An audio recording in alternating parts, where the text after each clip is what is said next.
na dem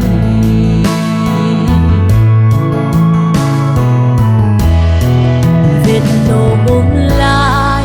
bạ cha amozi ngày sinh lai amo lep si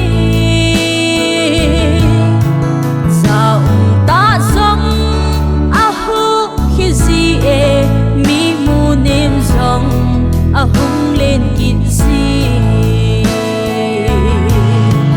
bất hết anga khen na lâu thì na in rong quê mà đêm lâu tu đi hin hồn gì ngã ga so ding na chôn chân hồn thêm na chân na dem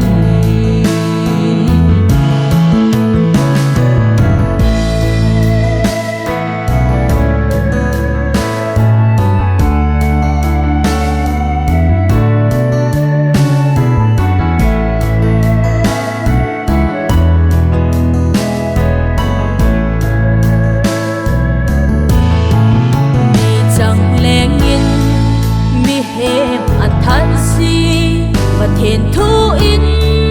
hin na ape và thiền thanh in thil đang ho sa in đắm lai trong cha là cao tôn sốt na bất hết anga khen na lâu thì na in dòng quê mà đêm lâu